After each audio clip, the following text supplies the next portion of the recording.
ਵਾਹਿਗੁਰੂ ਜੀ। ਕੋਈ ਪੰਡਤ ਜੋਤ ਕੀ, ਕੋ ਪਾਂਦਾ ਕੋ ਵੈਦ ਸਦਾਏ। ਕੋਈ ਰਾਜਾ ਰਾਓ ਕੋ ਮਹਿਤਾ ਚੌਧਰੀ ਅਖਾਏ। ਕੋਈ ਬਜਾਜ ਸਰਾਫ ਕੋ ਜੌਹਰੀ ਜੜਾਓ ਜੜਾਏ। ਪਾਸਾਰੀ ਪਰਚੂਨੀਆਂ, ਕੋਈ ਦਲਾਲੀ ਕਿਰਸ ਕਮਾਏ। ਜਾਤ ਸਨਾਤ ਸਹੰਸ ਲਖ, ਕਿਰਤ ਵਿਰਤ ਕਰ ਨਾਉ ਗਣਾਏ। ਸਾਧ ਸੰਗਤ ਗੁਰ ਸਿੱਖ ਮਿਲ, ਆਸਾ ਵਿੱਚ ਨਿਰਾਸ ਵਲਾਏ। ਸ਼ਬਦ ਸੁਰਤ ਲਿਵ ਅਲਖ ਲਖਾਏ। ਸ਼ਬਦ ਸੁਰਤ ਲਿਵ ਅਲਖ ਲਖਾਏ। ਵਾਹਿਗੁਰੂ ਜੀ ਕਾ ਖਾਲਸਾ, ਵਾਹਿਗੁਰੂ ਜੀ ਕੀ ਫਤਿਹ। ਪਰਮ ਸਤਿਕਾਰਯੋਗ ਚਵਰ ਛਤਰ ਤਖਤ ਦੇ ਮਾਲਕ, ਦਸਾਂ ਪਾਤਸ਼ਾਹੀਆਂ ਦੀ ਜੋਤ, ਗੁਰਗੱਦੀ ਤੇ ਬਿਰਾਜਮਾਨ, ਰਾਜਾਨ ਰਾਜ ਪਾਨਾਨ ਪਾਨ, ਦੇਵਾਨ ਦੇਵ ਉਪਮਾ ਮਹਾਨ, ਸਾਹਿਬ ਸ੍ਰੀ ਗੁਰੂ ਗ੍ਰੰਥ ਸਾਹਿਬ ਮਹਾਰਾਜ ਜੀ ਦੀ ਪਵਿੱਤਰ ਹਜ਼ੂਰੀ ਅੰਦਰ ਹਾਜ਼ਰੀਆਂ ਭਰ ਰਹੀ ਸਤਿਗੁਰੂ ਪਾਤਸ਼ਾਹ ਜੀ ਦੀ ਸਾਜੀ ਨਿਵਾਜੀ ਗੁਰੂ ਰੂਪ ਸਾਧ ਸੰਗਤ ਜੀ ਆਓ। ਭਾਈ ਗੁਰਦਾਸ ਜੀ ਦੀਆਂ ਵਾਰਾਂ ਦੀ ਚੱਲ ਰਹੀ ਲੜੀਵਾਰ ਵਿਚਾਰ ਦੇ ਨਾਲ ਜੁੜੀਏ। ਪੰਜਵੀਂ ਵਾਰ ਦੀ ਪੰਜਵੀਂ ਪੌੜੀ ਦੇ ਅੰਦਰ ਭਾਈ ਗੁਰਦਾਸ ਸਾਹਿਬ ਜੀ ਫਰਮਾਨ ਕਰਦੇ ਹੈ, ਗੁਰੂ ਕਾ ਸਿੱਖ ਸ਼ਬਦ ਦੇ ਵਿੱਚ ਸੁਰਤ ਜੋੜ ਕੇ, ਲਿਵ ਲਾ ਕੇ ਅਲਖ ਪਰਮਾਤਮਾ ਨੂੰ ਜਾਣ ਲੈਂਦਾ ਹੈ ਤੇ ਇਸ ਆਸਾ ਭਰੇ ਸੰਸਾਰ ਦੇ ਵਿੱਚ ਉਹ ਨਿਰਾਸ਼ ਰਹਿੰਦਾ ਹੈ। ਨਿਰਾਸ਼ ਦਾ ਮਤਲਬ ਸੰਸਾਰ ਦੇ ਪਦਾਰਥਾਂ ਨੂੰ ਨਾਸ਼ਵੰਤ ਜਾਣਦਾ ਹੋਇਆ ਇਹਨਾਂ ਦੇ ਨਾਲ ਪ੍ਰੀਤ ਨਹੀਂ ਪਾਉਂਦਾ। ਇੱਕ ਨਿਰੰਕਾਰ ਦੇ ਚਰਨਾਂ ਦੇ ਨਾਲ ਗੁਰਮੁਖ ਪਿਆਰਾ ਜੁੜਿਆ ਰਹਿੰਦਾ ਹੈ। ਸੋ ਭਾਈ ਗੁਰਦਾਸ ਸਾਹਿਬ ਜੀ ਸਾਨੂੰ ਸਮਝਾ ਰਹੇ ਨੇ, ਪਿਆਰ ਸ਼ਰਧਾ ਦੇ ਨਾਲ ਸਰਵਣ ਕਰੀਏ। ਵਾਹਿਗੁਰੂ ਜੀ। ਕੋਈ ਪੰਡਤ ਜੋਤ ਕੀ, ਕੋ ਪਾਂਦਾ ਕੋ ਵੈਦ ਸਦਾਏ।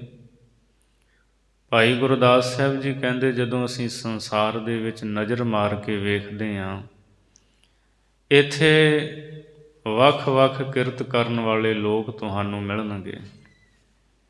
ਕੋਈ ਬੰਦਾ ਕੋਈ ਕੰਮ ਕਰਦਾ ਹੈ, ਕੋਈ ਕਰਦਾ ਹੈ, ਅਤੇ ਵੱਖੋ ਵੱਖਰੇ ਫਿਰ ਉਹਨਾਂ ਦੇ ਨਾਮ ਉਹਨਾਂ ਕੰਮਾਂ ਦੇ ਕਰਕੇ ਪੈਂਦੇ ਹੈ। ਕੋਈ ਪੰਡਤ ਜੋਤ ਕੀ, ਕੋ ਪਾਂਦਾ ਕੋ ਵੈਦ ਸਦਾਏ। ਕੋਈ ਪੰਡਤ ਹੈ, ਇੱਥੇ ਵਿਦਵਾਨ ਹੈ, ਵੇਦ ਸ਼ਾਸਤਰਾਂ ਨੂੰ ਪੜ੍ਹਦਾ ਹੈ। ਕੋਈ ਜੋਤਸ਼ੀ ਹੈ, ਜੋਤਿਸ਼ ਵਿਦਿਆ ਨੂੰ ਜਾਣਨ ਵਾਲਾ, ਉਹ ਕੰਮ ਕਰਦਾ ਹੈ, ਆਪਣੇ ਆਪ ਨੂੰ ਜੋਤਸ਼ੀ ਸਦਵਾਉਂਦਾ ਹੈ। ਕੋ ਆਪਣੇ ਆਪ ਨੂੰ ਕੋਈ ਪੰਡਤ ਅਖਵਾਉਂਦਾ ਹੈ, ਕੋਈ ਪਾਂਧਾ ਕਹਾਉਂਦਾ ਹੈ ਅਤੇ ਕੋਈ ਵੈਦ ਕਹਾਉਂਦਾ ਹੈ। ਪਾਂਧਾ ਕਹਿੰਦੇ ਪੜ੍ਹਾਉਣ ਵਾਲੇ ਨੂੰ, ਜਿਵੇਂ ਧੰਨ ਗੁਰੂ ਨਾਨਕ ਦੇਵ ਮਹਾਰਾਜ ਜੀ ਨੂੰ ਬਾਬਾ ਕਲਿਆਣ ਚੰਦ ਜੀ ਨੇ ਗੋਪਾਲ ਪਾਂਧੇ ਕੋਲ ਪੜ੍ਹਨ ਵਾਸਤੇ ਭੇਜਿਆ ਸੀ, ਤੇ ਸਤਿਗੁਰੂ ਮਹਾਰਾਜ ਜੀ ਨੇ ਉਹਨੂੰ ਉਪਦੇਸ਼ ਦੇ ਕੇ ਨਿਹਾਲ ਕੀਤਾ ਸੀ। ਪਾਂਧਾ ਤੋਂ ਭਾਵ ਪੜ੍ਹਾਉਣ ਵਾਲਾ। ਕੋ ਪਾਂਧਾ ਕੋ ਵੈਦ ਸਦਾਏ, ਕੋਈ ਆਪਣੇ ਆਪ ਨੂੰ ਵੈਦ ਸਦਵਾਉਂਦਾ ਹੈ, ਉਹ ਵੈਦਗੀ ਦਾ ਕੰਮ ਕਰਦਾ ਹੈ। ਰੋਗੀ ਲੋਕ ਉਹਦੇ ਕੋਲ ਆਉਂਦੇ ਨੇ, ਆਪੋ ਆਪਣਾ ਰੋਗ ਦੱਸਦੇ ਨੇ, ਜਾਂ ਉਹ ਨਬਜ਼ ਫੜ ਕੇ ਰੋਗ ਵੇਖਦਾ ਹੈ ਅਤੇ ਉਸ ਤਰ੍ਹਾਂ ਦੀ ਦਵਾਈ ਨੂੰ ਦੇ ਦਿੰਦਾ ਹੈ। ਸੋ ਸੰਸਾਰ ਦੇ ਵਿੱਚ ਵੱਖੋ ਵੱਖ ਕੰਮ ਕਰਨ ਵਾਲੇ ਉਹ ਆਪਣੇ ਵੱਖੋ ਵੱਖਰੇ ਨਾਂ ਅਖਵਾਉਂਦੇ ਹੈ। ਕੋਈ ਪੰਡਤ ਕਹਾ ਰਿਹਾ ਹੈ, ਕੋਈ ਆਪਣੇ ਆਪ ਨੂੰ ਜੋਤਸ਼ੀ, ਕੋਈ ਪਾਂਧਾ ਅਤੇ ਕੋਈ ਵੈਦ ਆਪਣੇ ਆਪ ਨੂੰ ਕਹਾਉਂਦਾ ਹੈ। ਕੋਈ ਰਾਜਾ ਰਾਓ ਕੋ ਮਹਿਤਾ ਚੌਧਰੀ ਅਖਾਏ। ਕਿਸੇ ਕੋਲ ਰਾਜ ਭਾਗ ਹੈ, ਕੋਈ ਆਪਣੇ ਆਪ ਨੂੰ ਵੱਡਾ ਰਾਜਾ ਅਖਵਾਉਂਦਾ ਹੈ। ਰਾਓ ਛੋਟੇ ਰਾਜੇ ਨੂੰ ਕਹਿੰਦੇ ਹੈ। ਕੋਈ ਵੱਡਾ ਰਾਜਾ ਅਤੇ ਕੋਈ ਛੋਟਾ ਰਾਜਾ ਅਖਵਾਉਂਦਾ ਹੈ। ਕੋ ਮਹਿਤਾ ਚੌਧਰੀ ਅਖਾਏ, ਅਤੇ ਕੋਈ ਆਪਣੇ ਆਪ ਨੂੰ ਪਟਵਾਰੀ ਅਖਵਾਉਂਦਾ ਹੈ, ਉਹਦਾ ਕੰਮ ਪਟਵਾਰੀ ਦਾ ਹੈ। ਧੰਨ ਗੁਰੂ ਨਾਨਕ ਦੇਵ ਮਹਾਰਾਜ ਜੀ ਦੇ ਸਤਿਕਾਰਯੋਗ ਪਿਤਾ ਬਾਬਾ ਕਲਿਆਣ ਚੰਦ ਜੀ ਪਟਵਾਰੀ ਸਨ, ਤਾਂ ਹੀ ਆਪਾਂ ਬਾਬਾ ਮਹਿਤਾ ਕਾਲੂ ਜੀ ਕਹਿੰਦੇ ਹਾਂ। ਮਹਿਤਾ ਨਾਮ ਪਟਵਾਰੀ ਦਾ ਹੁੰਦਾ ਹੈ। ਵੱਡੇ ਆਦਮੀ ਨੂੰ ਵੀ ਮਹਿਤਾ ਕਿਹਾ ਜਾਂਦਾ ਹੈ, ਵੱਡਾ ਮੁਖੀ ਆਦਮੀ ਉਸ ਨੂੰ ਵੀ ਮਹਿਤਾ ਕਿਹਾ ਜਾਂਦਾ ਸੀ।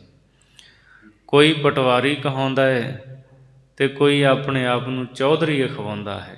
ਕਿਸੇ ਕੋਲ ਕੁਝ ਪਿੰਡਾਂ ਦੀ ਚੌਧਰਤਾਈ ਹੁੰਦੀ ਹੈ, ਉਹਨੂੰ ਚੌਧਰੀ ਕਹਿੰਦੇ ਹੈ। ਇਸ ਤਰ੍ਹਾਂ ਆਪੋ ਆਪਣੇ ਨਾਂ ਸਾਰੇ ਅਖਵਾਉਂਦੇ ਹੈ। ਕੋਈ ਬਜਾਜ ਸਰਾਫ ਕੋ ਜਹਰੀ ਜੜਾਓ ਜੜਾਏ। ਇਸੇ ਸੰਸਾਰ ਦੇ ਵਿੱਚ ਕੋਈ ਬਜਾਜ ਹੈ। ਬਜਾਜ ਕਹਿੰਦੇ ਕੱਪੜਾ ਵੇਚਣ ਵਾਲਾ। ਕੱਪੜਾ ਵੇਚਣ ਦਾ ਕੋਈ ਕੰਮ ਕਰਦਾ ਹੈ, ਉਹਨੂੰ ਬਜਾਜ ਕਹਿ ਰਹੇ ਨੇ, ਉਹਦਾ ਨਾਂ ਬਜਾਜ ਹੈ। ਇਸੇ ਤਰ੍ਹਾਂ ਸਰਾਫ ਕੋਈ ਸੋਨੇ ਦਾ ਕੰਮ ਕਰਨ ਵਾਲਾ, ਉਹ ਸਰਾਫ ਹੈ। ਅਤੇ ਇਸੇ ਹੀ ਤਰ੍ਹਾਂ ਕੋ ਜਹੁਰੀ ਜੜਾਓ ਜੜਾਏ, ਕੋਈ ਹੀਰੇ ਮੋਤੀ ਉਹਨਾਂ ਦੀ ਪਰਖ ਕਰਕੇ ਉਹਨਾਂ ਦਾ ਵਪਾਰ ਕਰਨ ਵਾਲਾ, ਵੇਚਣ ਵਾਲਾ, ਉਹ ਜਹੁਰੀ ਹੈ। ਅਤੇ ਜੜਤ ਦਾ ਕੰਮ ਕਰਨ ਵਾਲਾ ਕੋਈ ਇੱਥੇ ਆਪਣੇ ਆਪ ਨੂੰ ਅਖਵਾਉਂਦਾ ਹੈ। ਕੋਈ ਬਜਾਜ ਹੈ, ਕੋਈ ਸਰਾਫ ਹੈ, ਕੋਈ ਜਹੁਰੀ ਹੈ ਜਿਹੜਾ ਜੜਤ ਦਾ ਕੰਮ ਕਰਦਾ ਹੈ। ਪਾਸਾਰੀ ਪਰਚੂਨੀਆਂ ਕੋਈ ਦਲਾਲੀ ਕਿਰਸ ਕਮਾਏ। ਕੋਈ ਪੰਸਾਰੀ ਦਾ ਕੰਮ ਕਰਦਾ ਹੈ, ਉਹਦੀ ਪੰਸਾਰੀ ਦੀ ਦੁਕਾਨ ਹੈ, ਉੱਥੇ ਆ ਜੜੀਆਂ ਬੂਟੀਆਂ ਸਾਰੀਆਂ ਮਿਲਦੀਆਂ ਨੇ। ਕੋਈ ਪੰਸਾਰੀ ਦਾ ਕੰਮ ਕਰ ਰਿਹਾ ਹੈ। ਪਰਚੂਨੀਆਂ ਅਤੇ ਛੋਟੇ ਛੋਟੇ ਸੌਦੇ ਵੇਚਣ ਵਾਲੇ, ਪਰਚੂਨ ਵਿੱਚ ਜਿਹੜੇ ਵੇਚਦੇ ਹੈ, ਪਰਚੂਨੀਆਂ ਕਹਿੰਦੇ ਹੈ ਵੀ ਥੋੜ੍ਹਾ ਥੋੜ੍ਹਾ ਸੌਦਾ ਵੇਚਣ ਵਾਲੇ। ਇੱਕ ਤਾਂ ਹੁੰਦੇ ਨਾ ਜਿੱਥੇ ਵੱਡੀਆਂ ਦੁਕਾਨਾਂ ਆਪਾਂ ਇਕੱਠਾ ਹੀ ਸੌਦਾ ਚੱਕ ਲਿਆ, ਅਤੇ ਕੋਈ ਥੋੜ੍ਹਾ ਥੋੜ੍ਹਾ ਕਰਕੇ ਕੋਈ ਅੱਧਾ ਕਿੱਲੋ, ਕੋਈ ਪਾਈਆ ਲੈਂਦਾ ਹੈ, ਕੋਈ ਕਿੱਲੋ ਲੈਂਦਾ ਹੈ, ਪਰਚੂਨ। ਇਸੇ ਤਰ੍ਹਾਂ ਕੋਈ ਪੰਸਾਰੀ ਹੈ, ਕੋਈ ਛੋਟੇ ਸੌਦਿਆਂ ਨੂੰ ਵੇਚਣ ਵਾਲਾ ਹੈ। ਕੋਈ ਦਲਾਲੀ ਕਿਰਸ ਕਮਾਏ, ਅਤੇ ਕੋਈ ਬੰਦਾ ਇਹੋ ਜਿਹਾ ਹੈ ਜਿਹੜਾ ਦਲਾਲੀ ਦੀ ਕਿਰਸ ਕਰਕੇ ਕਮਾਈ ਕਰਨ ਵਾਲਾ ਹੈ। ਸੌਦਾ ਕਰਾ ਦਿੰਦਾ ਹੈ ਅਤੇ ਵਿੱਚੋਂ ਕੁਝ ਪੈਸੇ ਲੈਂਦਾ ਹੈ। ਇਸ ਤਰ੍ਹਾਂ ਦਲਾਲੀ ਦੀ ਕਿਰਸ ਕਰਕੇ ਉਹ ਕਮਾਈ ਕਰਦਾ ਹੈ। ਜਾਤ ਸਨਾਤ ਸਹੰਸ ਲੱਖ ਕਿਰਤ ਵਿਰਤ ਕਰ ਨਾਉ ਗਣਾਏ। ਸੰਸਾਰ ਦੇ ਵਿੱਚ ਉੱਚੀਆਂ ਨੀਵੀਆਂ ਜਾਤਾਂ ਔਰ ਹਜ਼ਾਰਾਂ ਹੀ ਕੰਮਾਂ ਨੂੰ ਕਰਨ ਵਾਲੇ ਲੋਕ ਨੇ। ਕੋਈ ਇੱਕ ਕਿਰਤ ਨਹੀਂ, ਕਈ ਕੰਮ ਨੇ ਅਤੇ ਹਜ਼ਾਰਾਂ ਹੀ ਲੱਖਾਂ ਹੀ ਉਹਨਾਂ ਨੂੰ ਕਰਨ ਵਾਲੇ ਨੇ। ਉਸੇ ਤਰ੍ਹਾਂ ਦੇ ਉਹਨਾਂ ਦੇ ਨਾਂ ਗਿਣੇ ਜਾਂਦੇ ਹੈ। ਜਾਤ ਸਨਾਤ ਸਹੰਸ ਲੱਖ ਕਿਰਤ ਵਿਰਤ ਕਰ ਨਾਉ ਗਣਾਏ। ਸੋ ਆਪਣੀ ਉਹ ਕਿਰਤ ਕਰਦੇ ਹੈ, ਵਿਵਹਾਰ ਕਰਦੇ ਹੈ। ਭਾਈ ਗੁਰਦਾਸ ਸਾਹਿਬ ਜੀ ਕਹਿੰਦੇ ਉਪਜੀਵਕਾ ਕਰਦੇ ਹੈ। ਸੋ ਭਾਵੇਂ ਕੋਈ ਉੱਚੀ ਜਾਤ, ਭਾਵੇਂ ਸੰਸਾਰਕ ਪੱਧਰ 'ਤੇ ਕਹੀ ਜਾਂਦੀ ਨੀਵੀਂ ਜਾਤ, ਹਜ਼ਾਰਾਂ ਹੀ ਲੱਖਾਂ ਹੀ, ਅਤੇ ਹਜ਼ਾਰਾਂ ਹੀ ਲੱਖਾਂ ਲੋਕ, ਹਜ਼ਾਰਾਂ ਲੱਖਾਂ ਹੀ ਉਹ ਕੰਮ ਕਰਦੇ। ਉਸ ਤਰ੍ਹਾਂ ਦੇ ਸੋਨੇ ਦਾ ਕੰਮ ਕਰ ਰਿਹਾ ਕੋਈ, ਉਹਦੀ ਕਿਰਤ ਹੈ ਸੁਨਿਆਰ ਹੈ। ਲੋਹੇ ਦਾ ਕੰਮ ਕਰ ਰਿਹਾ, ਉਹਦੀ ਕਿਰਤ ਹੈ, ਉਹਨੂੰ ਲੁਹਾਰ ਕਹਿੰਦੇ ਹੈ। ਸੋ ਇਸ ਤਰ੍ਹਾਂ ਨਾ ਵੱਖੋ ਵੱਖਰੇ ਨਾਂ ਨੇ, ਅਤੇ ਹਜ਼ਾਰਾਂ ਹੀ ਲੱਖਾਂ ਕੰਮ ਨੇ, ਹਜ਼ਾਰਾਂ ਲੱਖਾਂ ਹੀ ਇਹ ਜਾਤ ਸਨਾਤ ਹੈ। ਅਤੇ ਇਹਨਾਂ ਦੇ ਨਾਂ ਕੰਮਾਂ ਕਰਕੇ ਜਿਹੜੇ ਹੈ ਵੱਖੋ ਵੱਖਰੇ ਉਹ ਗਿਣੇ ਜਾਂਦੇ ਹੈ। ਸਾਧ ਸੰਗਤ ਗੁਰ ਸਿੱਖ ਮਿਲ, ਆਸਾ ਵਿੱਚ ਨਿਰਾਸ ਵਲਾਏ। ਉੱਤੇ ਜਿਹੜੇ ਗਿਣੇ ਹੈ, ਇਹਨਾਂ ਸਾਰਿਆਂ ਦੀ ਜਿਹੜੀ ਆਸ ਹੈ ਉਹ ਸਾਂਝੀ ਹੈ। ਧਨ ਕਮਾਉਣਾ, ਪੈਸਾ ਕਮਾਉਣਾ, ਕੰਮ ਕੋਈ ਹੋਵੇ। ਗੁਰਸਿੱਖ ਕੀ ਕਰਦੇ ਹੈ? ਗੁਰਸਿੱਖ ਸਾਧ ਸੰਗਤ ਦੇ ਵਿੱਚ ਮਿਲ ਕੇ ਬਹਿੰਦੇ ਹੈ, ਅਤੇ ਇੱਥੇ ਗੁਰੂ ਕੇ ਸਿੱਖ ਸਾਧ ਸੰਗਤ ਵਿੱਚ ਮਿਲ ਬੈਠ ਕੇ ਨਾਮ ਜਪਦੇ ਹੈ, ਬਾਣੀ ਪੜ੍ਹਦੇ ਹੈ, ਪਰਮੇਸ਼ਰ ਦੀਆਂ ਸਿਫਤਾਂ ਸੁਣਦੇ ਹੈ। ਇਹ ਆਸਾ ਭਰੇ ਸੰਸਾਰ ਦੇ ਵਿੱਚ ਨਿਰਾਸ ਰਹਿੰਦੇ ਹੈ। ਇਸ ਤਰ੍ਹਾਂ ਜਿੱਦਾਂ ਹਰ ਬੰਦੇ ਨੂੰ ਆਸ ਲੱਗੀ ਹੈ, ਪਰ ਸਾਧ ਸੰਗਤ ਵਿੱਚ ਆ ਕੇ ਨਾ ਉਹਨਾਂ ਦੀ ਕਿਸੇ ਪਦਾਰਥ ਦੇ ਨਾਲ ਕੋਈ ਰੁਚੀ ਨਹੀਂ ਹੁੰਦੀ। ਗੁਰਸਿੱਖ ਜਿਹੜਾ ਹੈ ਉਹ ਸ਼ਬਦ ਦੇ ਵਿੱਚ ਜੁੜਦਾ ਹੈ। ਗੁਰਸਿੱਖ ਦੇ ਅੰਦਰ ਸਿਰਫ ਇੱਕੋ ਹੀ ਆਸ ਹੁੰਦੀ ਹੈ, ਕਬੀਰ ਆਸਾ ਕਰੀਐ RAM ਕੀ ਅਵਰੈ ਆਸ ਨਿਰਾਸ। ਉਹ ਪਰਮਾਤਮਾ ਦੀ ਟੇਕ ਰੱਖਦੇ ਹੈ। ਸੋ ਇਸ ਆਸਾ ਭਰੇ ਸੰਸਾਰ ਦੇ ਵਿੱਚ ਉਹ ਨਿਰਾਸ ਤੋਂ ਭਾਵ ਸੰਸਾਰ ਦੇ ਪਦਾਰਥਾਂ ਦੀ ਪ੍ਰੀਤ ਨਹੀਂ, ਪਦਾਰਥਾਂ ਨੂੰ ਨਾਸ਼ਵੰਤ ਜਾਣਦੇ ਹੈ। ਨਾਸ਼ਵੰਤ ਜਾਣ ਕੇ ਉਹਨਾਂ ਪਦਾਰਥਾਂ ਦੇ ਮੋਹ ਵਿੱਚ ਨਹੀਂ ਫਸਦੇ। ਇਸ ਤਰ੍ਹਾਂ ਨਿਰਾਸ ਰਹਿੰਦੇ ਹੋਏ ਵਲਾਏ ਆਪਣਾ ਸਮਾਂ ਬਤੀਤ ਕਰਦੇ ਹੈ। ਸ਼ਬਦ ਸੁਰਤ ਲਿਵ ਅਲਖ ਲਖਾਏ। ਸ਼ਬਦ ਦੀ ਸੁਰਤ ਵਿੱਚ ਲਿਵ ਲਾ ਕੇ ਅਤੇ ਅਲਖ ਪਰਮਾਤਮਾ ਨੂੰ ਜਿਹੜੇ ਗੁਰਮੁਖ ਪਿਆਰੇ ਨੇ ਉਹ ਜਾਣ ਲੈਂਦੇ ਹੈ, ਵਾਹਿਗੁਰੂ ਨੂੰ ਪਛਾਣ ਲੈਂਦੇ ਹੈ। ਸੋ ਇਸ ਤਰ੍ਹਾਂ ਭਾਈ ਗੁਰਦਾਸ ਸਾਹਿਬ ਜੀ ਨੇ ਇਸ ਪੌੜੀ ਦੇ ਵਿੱਚ ਕਈ ਲੋਕਾਂ ਦੀ ਗਿਣਤੀ ਜਿਹੜੀ ਹੈ ਉਹ ਕੀਤੀ ਹੈ। ਇਹਨਾਂ ਸਾਰਿਆਂ ਦੀ ਸਾਂਝੀ ਕਿਰਤ ਵਿਰਤ ਕਰਕੇ ਅਤੇ ਆਸ ਹੈ, ਇਸ ਲਈ ਇਹ ਸਹਿਚਾਰੀ ਨੇ, ਅਤੇ ਇਹਨਾਂ ਦੇ ਮੇਲ ਦਾ ਜਿਹੜਾ ਕਾਰਨ ਹੈ ਉਹ ਸਾਂਝੀ ਆਸ ਹੈ। ਪਰ ਜਿਹੜੇ ਗੁਰਮੁਖ ਪਿਆਰੇ ਨੇ ਉਹ ਸਾਧ ਸੰਗਤ ਵਿੱਚ ਆ ਕੇ ਸੰਸਾਰ ਦੇ ਪਦਾਰਥਾਂ ਤੋਂ ਉੱਪਰ ਉੱਠ ਜਾਂਦੇ ਹੈ। ਇਸ ਸਾਧ ਸੰਗਤ ਦੇ ਵਿੱਚ ਗੁਰਮੁਖ ਪਿਆਰੇ ਜਿਹੜੇ ਨੇ ਉਹ ਇਕੱਠੇ ਹੁੰਦੇ ਹੈ। ਹੁਣ ਅਗਲੀ 5ਵੀਂ ਵਾਰ ਦੀ 6ਵੀਂ ਪੌੜੀ ਵਿੱਚ ਭਾਈ ਗੁਰਦਾਸ ਸਾਹਿਬ ਜੀ ਸਾਨੂੰ ਸਮਝਾਉਂਦੇ ਹੈ ਕਿ ਜਿਹੜੇ ਗੁਰਮੁਖ ਨੇ ਉਹ ਇੱਕ ਪਰਮੇਸ਼ਰ ਦੀ ਅਰਾਧਨਾ ਕਰਦੇ ਹੈ। ਬਾਕੀ ਸੰਸਾਰ ਦੇ ਜਿੰਨੇ ਵੀ ਫੋਕਟ ਕਰਮ ਨੇ ਜਾਂ ਫਿਰ ਜੋ ਅਲਪ ਸ਼ਕਤੀਆਂ ਨੇ, ਉਹਨਾਂ ਦੇ ਵਿੱਚ ਗੁਰੂ ਕਾ ਸਿੱਖ ਨਹੀਂ ਜੁੜਦਾ। ਉਹਨਾਂ ਦੀ ਨਾ ਅਰਾਧਨਾ ਕਰਦਾ ਹੈ, ਸਿਰਫ ਇੱਕ ਪਰਮਾਤਮਾ ਨੂੰ ਚੇਤੇ ਕਰਦਾ ਹੈ। ਸੋ ਭਾਈ ਸਾਹਿਬ ਜੀ ਫਰਮਾਉਂਦੇ ਹੈ, ਜਤੀ ਸਤੀ ਚਿਰ ਜੀਵਣੇ, ਸਾਧਕ ਸਿੱਧ ਨਾਥ ਗੁਰ ਚੇਲੇ। ਕਈ ਲੋਕ ਅਲਪ ਸ਼ਕਤੀਆਂ ਦੇ ਪੂਜਕ ਬਣ ਕੇ ਅਤੇ ਉਹਨਾਂ ਦੇ ਵਿੱਚ ਪੈ ਕਰਕੇ ਪਰਮ ਪਿਤਾ ਪਰਮਾਤਮਾ ਦੇ ਸਿਮਰਨ ਤੋਂ ਵਾਂਝੇ ਰਹਿ ਜਾਂਦੇ ਹੈ। ਹੁਣ ਉਹਨਾਂ ਦਾ ਜ਼ਿਕਰ ਕਰ ਰਹੇ ਨੇ, ਜਤੀ ਸਤੀ ਚਿਰ ਜੀਵਣੇ। ਭਾਈ ਸਾਹਿਬ ਜੀ ਕਹਿੰਦੇ, ਵੇਖੋ ਇੱਥੇ ਸੰਸਾਰ ਦੇ ਵਿੱਚ ਜਤ ਰੱਖਣ ਵਾਲੇ ਜਤੀ, ਸਤ ਰੱਖਣ ਵਾਲੇ ਸਤੀ, ਅਤੇ ਚਿਰ ਜੀਵਣੇ ਲੰਮਾ ਚਿਰ ਜਿਉਣ ਵਾਲੇ ਜੋਗੀ ਲੋਕ ਸਵਾਸਾਂ ਦੀ ਕਿਰਿਆ ਨੂੰ ਮੱਧਮ ਕਰਕੇ ਲੰਮਾ ਸਮਾਂ ਜਿਉ ਲੈਂਦੇ ਹੈ। ਕਈ ਸੌ ਸਾਲ ਉਮਰ ਆਪਣੀ ਵੱਧ ਕਰ ਲੈਂਦੇ ਸੀ ਜੋਗੀ ਲੋਕ। ਭਾਈ ਸਾਹਿਬ ਜੀ ਕਹਿੰਦੇ ਇੱਥੇ ਜਤੀ ਵੀ ਨੇ, ਸਤੀ ਵੀ ਨੇ, ਚਿਰ ਜੀਵਣੇ ਲੰਮੀ ਆਯੂ ਵਾਲੇ, ਸਾਧਕ ਸਿੱਧ ਨਾਥ ਗੁਰ ਚੇਲੇ, ਅਤੇ ਸਾਧਨਾ ਕਰਨ ਵਾਲੇ ਅਤੇ ਸਾਧਨਾ ਦੇ ਵਿੱਚ ਪੁੱਗੇ ਹੋਏ ਸਿੱਧ ਲੋਕ ਅਤੇ ਨਾਥ ਜਿਹੜੇ ਕੰਨ ਪਾਟੇ ਜੋਗੀ ਨੇ, ਕੰਨਾਂ ਵਿੱਚ ਮੁੰਦਰਾਂ ਪਾਉਣ ਵਾਲੇ, ਕਈ ਇਹਨਾਂ ਦੇ ਗੁਰੂ ਅਤੇ ਕਈ ਇਹਨਾਂ ਦੇ ਚੇਲੇ ਹਨ। ਇੱਥੇ ਇਹ ਬਹੁਤ ਹਨ। ਜਤੀ ਸਤੀ ਚਿਰ ਜਿਉਣ ਵਾਲੇ, ਸਾਧਕ ਸਿੱਧ ਨਾਥ ਗੁਰੂ ਤੇ ਚੇਲੇ, ਇਹ ਬਹੁਤੇ ਨੇ। ਦੇਵੀ ਦੇਵ ਰਖੀਸੁਰਾ, ਭੈਰਵ ਖੇਤਰਪਾਲ ਬਹੁ ਮੇਲੇ। ਦੇਵੀ ਤੇ ਦੇਵਤੇ ਇਹ ਵੀ ਅਨੇਕਾਂ ਨੇ, ਅਨੇਕਾਂ ਦੇਵੀਆਂ ਤੇ ਅਨੇਕਾਂ ਦੇਵਤੇ ਨੇ। ਇਹਨਾਂ ਨੂੰ ਪੂਜਣ ਵਾਲੇ ਵੀ ਅੱਗੇ ਅਨੇਕਾਂ ਨੇ। ਰਖੀਸੁਰਾ, ਤੇ ਇਸੇ ਤਰ੍ਹਾਂ ਰਿਸ਼ੀਆਂ ਦੇ ਜਿਹੜੇ ਵੱਡੇ ਰਿਸ਼ੀ ਨੇ, ਰਿਸ਼ੀਆਂ ਦੇ ਈਸ਼ਰ ਵੱਡੇ ਰਿਸ਼ੀ, ਉਹ ਵੀ ਬਹੁਤ ਨੇ। ਭੈਰੋ ਖੇਤਰਪਾਲ ਬਹੁ ਮੇਲੇ, ਇਸੇ ਤਰ੍ਹਾਂ ਭੈਰੋਂ ਉਹਨੂੰ ਮੰਨਣ ਵਾਲੇ, ਉਹਦੇ ਮੇਲੇ ਲੱਗਣ ਵਾਲੇ ਬਹੁਤੇ ਲੋਕ ਲਾਉਂਦੇ ਹੈ। ਖੇਤਰਪਾਲ, ਕਈ ਖੇਤਰਪਾਲ ਉਹਨੂੰ ਮੰਨਦੇ ਹੈ। ਅਤੇ ਇਹਨਾਂ ਦੇ ਬਹੁਤ ਸਾਰੇ ਮੇਲੇ ਲੱਗਦੇ ਹੈ। ਦੇਵੀ ਦੇਵਤਿਆਂ ਦੇ, ਰਿਸ਼ੀਆਂ ਦੇ, ਭੈਰੋਂ ਦੇ, ਖੇਤਰਪਾਲ ਦੇ, ਲੋਕ ਉੱਥੇ ਜਾਂਦੇ ਹੈ, ਇਕੱਠ ਹੁੰਦੇ ਹੈ। ਗਣ ਗੰਧਰਵ ਅਪਛਰਾ, ਕਿੰਨਰ ਜਛ ਚਲਤ ਬਹੁ ਖੇਲੇ। ਅਤੇ ਫਿਰ ਦੇਵਤਿਆਂ ਦੇ ਜਿਹੜੇ ਸਾਜ਼ ਵਜਾਉਣ ਵਾਲੇ ਰਾਗੀ ਨੇ, ਇਸੇ ਤਰ੍ਹਾਂ ਸ਼ਿਵ ਜੀ ਦੇ ਗਣ ਹਨ, ਗੰਧਰਵ ਦੇਵਤਿਆਂ ਦੇ ਰਾਗੀ, ਅਤੇ ਅਪਛਰਾ, ਜਿਹੜੀਆਂ ਅਪਛਰਾਵਾਂ ਹਨ ਨਾਚ ਕਰਨ ਵਾਲੀਆਂ ਸੁਰਗਪੁਰੀ ਦੇ ਵਿੱਚ, ਕਿੰਨਰ ਅਤੇ ਜਛ। ਸੋ ਇਹ ਬਹੁਤ ਹੀ ਤਰ੍ਹਾਂ ਦੇ ਜਿਹੜੇ ਕੌਤਕ ਨੇ, ਇਹ ਸਾਰੇ ਕੌਤਕਾਂ ਦੇ ਵਿੱਚ ਖੇਡਦੇ ਹੈ, ਅਤੇ ਇਹ ਬਹੁਤ ਤਰ੍ਹਾਂ ਦੇ ਕੌਤਕ ਕਰਦੇ ਹੈ।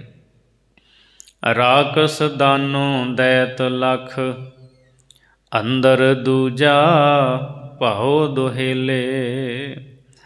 ਭਾਈ ਗੁਰਦਾਸ ਸਾਹਿਬ ਜੀ ਕਹਿੰਦੇ ਫਿਰ ਰਾਕਸ਼, ਦਾਨੋ ਦੈਂਤ ਲਖ, ਲੱਖਾਂ ਹੀ ਦਾਨਵ ਹਨ, ਦੈਂਤ ਹਨ।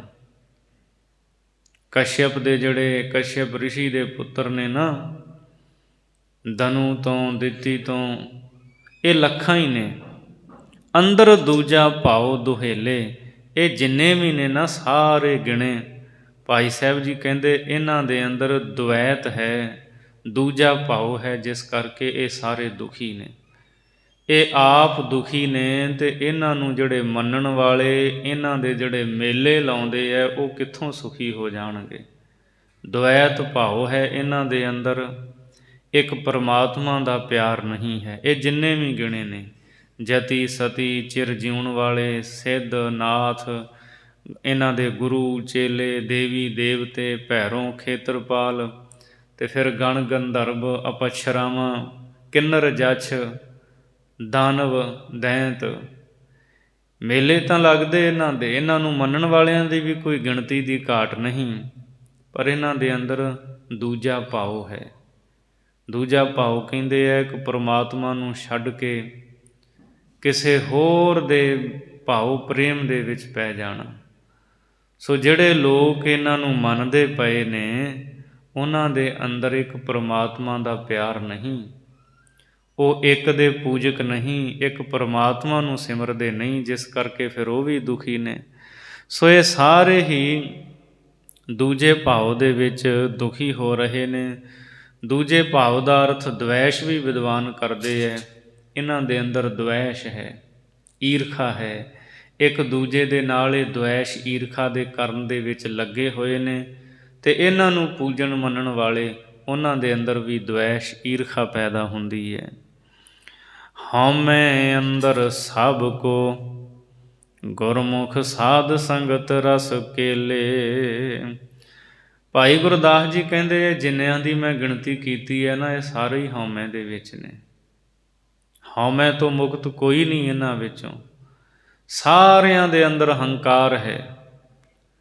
ਪਰ ਜਿਹੜਾ ਗੁਰੂ ਕਾ ਸਿੱਖ ਹੈ ਨਾ, ਉਹ ਸਾਧ ਸੰਗਤ ਦੇ ਵਿੱਚ ਨਾਮ ਦੇ ਰਸ ਦੇ ਆਨੰਦ ਨੂੰ ਮਾਣਦਾ ਹੈ, ਨਾਮ ਰਸ ਦੇ ਵਿੱਚ ਖੇਡਦਾ ਹੈ। ਬਾਕੀ ਜਿਹੜੇ ਆ ਗਿਣੇ ਨੇ, ਇਹ ਹਉਮੈ ਦੇ ਵਿੱਚ ਪਏ ਨੇ। ਇਹਨਾਂ ਨੂੰ ਗਾ ਮੰਨਣ ਵਾਲੇ, ਉਹਨਾਂ ਦੇ ਅੰਦਰ ਵੀ ਹਉਮੈ ਹੈ, ਹੰਕਾਰ ਹੈ, ਗੁਣਾਂ ਦਾ ਹੰਕਾਰ, ਧਨ ਦਾ, ਦੌਲਤ ਦਾ। ਸੋ ਇਹਨਾਂ ਚੀਜ਼ਾਂ ਦੇ ਵਿੱਚ ਇਹ ਪਏ ਹੋਏ ਨੇ। ਹਉਮੈ ਦਾ ਰੋਗ ਸਭ ਤੋਂ ਵੱਡਾ ਹੈ। ਹਉਮੈ ਦੀਰਘ ਰੋਗ ਹੈ, ਦਾਰੂ ਪੀ ਸਮਾਹੇ। ਮਹਾਰਾਜ ਕਹਿੰਦੇ ਸਭ ਤੋਂ ਵੱਡਾ ਰੋਗ ਹਉਮੈ ਦਾ ਹੈ। ਸੋ ਇਹਨਾਂ ਦੀ ਵੀ ਹਉਮੈ ਨਹੀਂ ਮਿਟੀ ਅੱਗੇ, ਇਹਨਾਂ ਦੇ ਚੇਲਿਆਂ ਦੀ ਵੀ। ਪਰ ਗੁਰੂ ਕਾ ਸਿੱਖ ਜਿਹੜਾ ਨਾ ਉਹ ਸਾਧ ਸੰਗਤ ਦੇ ਵਿੱਚ ਮਿਲ ਕੇ ਨਾਮ ਜਪ ਕੇ ਹਉਮੈ ਨੂੰ ਦੂਰ ਕਰ ਲੈਂਦਾ ਹੈ ਅਤੇ ਨਾਮ ਦੇ ਰਸ ਦੇ ਵਿੱਚ ਉਹ ਖੇਡਦਾ ਹੈ, ਆਨੰਦਿਤ ਹੁੰਦਾ ਹੈ। ਇਕ ਮਨ ਇਕ ਅਰਾਧਣਾ, ਗੁਰਮਤਿ ਆਪ ਗਵਾਏ ਸੁਹੇਲੇ। ਗੁਰੂ ਕਾ ਸਿੱਖ ਕੀ ਕਰਦਾ? ਇੱਕ ਮਨ ਹੋ ਕੇ ਇੱਕ ਪਰਮਾਤਮਾ ਦੀ ਅਰਾਧਨਾ ਕਰਦਾ ਹੈ, ਕਿਉਂਕਿ ਉਹਨੂੰ ਪਤਾ ਹੈ ਮੇਰੇ ਗੁਰੂ ਦਾ ਸਿਧਾਂਤ ਹੈ ਇੱਕਾ ਬਾਣੀ ਇੱਕ ਗੁਰ ਇੱਕੋ ਸ਼ਬਦ ਵਿਚਾਰ। ਮੇਰੇ ਗੁਰੂ ਨੇ ਮੈਨੂੰ ਇਹ ਸਿੱਖਿਆ ਦਿੱਤੀ ਹੈ ਕਿ ਇੱਕ ਪਰਮਾਤਮਾ ਦਾ ਨਾਮ ਜਪਣਾ। ਹਾਂ, ਨਿੰਦਿਆ ਨਹੀਂ ਸਿੱਖ ਕਿਸੇ ਦੀ ਕਰਦਾ, ਨਿੰਦਿਆ ਕਰਨੀ ਹੋਰ ਹੈ, ਹਕੀਕਤ ਦੱਸਣੀ ਉਹ ਗੱਲ ਹੋਰ ਹੈ। ਕੰਡੇ ਨੂੰ ਕੰਡਾ ਕਹੋ, ਇਹ ਨਿੰਦਿਆ ਨਹੀਂ ਹੈ, ਇਹ ਹਕੀਕਤ ਹੈ, ਸੱਚਾਈ ਹੈ। ਫੁੱਲ ਨੂੰ ਫੁੱਲ ਕਹਿ ਦਿਓ, ਫੁੱਲ ਨੂੰ ਕੰਡਾ ਕਹਿਣਾ ਇਹ ਨਿੰਦਿਆ ਹੈ, ਅਤੇ ਕੰਡੇ ਨੂੰ ਫੁੱਲ ਕਹੀ ਜਾਣਾ ਇਹ ਖੁਸ਼ਾਮਦ ਹੈ। ਸੋ ਜੋ ਹਕੀਕਤ ਹੈ ਉਹ ਸਾਹਮਣੇ ਸੰਸਾਰ ਦੇ ਲੋਕਾਂ ਨੂੰ ਦੱਸੋ। ਸਿੱਖ ਨਾ ਨਿੰਦਿਆ ਕਰਦਾ ਹੈ, ਨਾ ਖੁਸ਼ਾਮਦ ਕਰਦਾ ਹੈ। ਉਸਤਤ ਨਿੰਦਾ ਦੋਊ ਤਿਆਗੈ, ਖੋਜੈ ਪਦ ਨਿਰਬਾਨਾ। ਮਹਾਰਾਜ ਕਹਿੰਦੇ ਉਹ ਤਾਂ ਨਿਰਵਾਣ ਪਦਵੀ 'ਤੇ ਪਹੁੰਚ ਜਾਂਦਾ ਹੈ। ਸੋ ਜਿਹੜੇ ਗੁਰਮੁਖ ਨੇ ਨਾ ਉਹ ਇੱਕ ਮਨ ਇੱਕ ਅਰਾਧਨਾ, ਇੱਕ ਮਨ ਹੋ ਕੇ, ਇਕਾਗਰ ਮਨ ਹੋ ਕੇ ਇੱਕ ਪਰਮਾਤਮਾ ਨੂੰ ਚੇਤੇ ਕਰਦੇ ਹੈ। ਅਤੇ ਅਸੀਂ ਧੰਨ ਗੁਰੂ ਗ੍ਰੰਥ ਸਾਹਿਬ ਜੀ ਦੀ ਬਾਣੀ ਵਿੱਚ ਸਤਿਗੁਰੂ ਦਾ ਇਹ ਉਪਦੇਸ਼ ਪੜ੍ਹਦੇ ਹਾਂ। ਇਹ ਮਨ ਹਰਿ ਜੀ ਧਿਆਏ ਤੂੰ, ਇੱਕ ਮਨ ਇੱਕ ਚਿਤ ਭਾਏ, ਹਰਿ ਕੀਆਂ ਸਦਾ ਸਦਾ ਵਡਿਆਈਆਂ, ਦੇ ਨਾ ਪਛੋਤਾਏ। ਸਾਹਿਬ ਫਰਮਾਉਂਦੇ ਨੇ ਇਹ ਮਨਾ ਇਕਾਗਰ ਚਿੱਤ ਹੋ ਕੇ ਪਰਮਾਤਮਾ ਨੂੰ ਚੇਤੇ ਕਰ, ਅਤੇ ਵੇਖ ਉਹ ਏਡੀਆਂ ਵੱਡੀਆਂ ਵਡਿਆਈਆਂ ਦਾਤਾਂ ਦੇਣ ਵਾਲਾ ਹੈ। ਅਤੇ ਜਦੋਂ ਕਿਸੇ ਨੂੰ ਨਿਵਾਜ ਦਿੰਦਾ ਨਾ ਫਿਰ ਉਹ ਪਛਚਾਤਾਪ ਨਹੀਂ ਕਰਦਾ, ਉਹ ਪ੍ਰਸੰਨ ਹੁੰਦਾ ਹੈ। ਸੋ ਗੁਰਮੁਖ ਪਿਆਰੇ ਜਿਹੜੇ ਨੇ ਇੱਕ ਮਨ ਹੋ ਕੇ ਪਰਮਾਤਮਾ ਨੂੰ ਚੇਤੇ ਕਰਦੇ ਹੈ।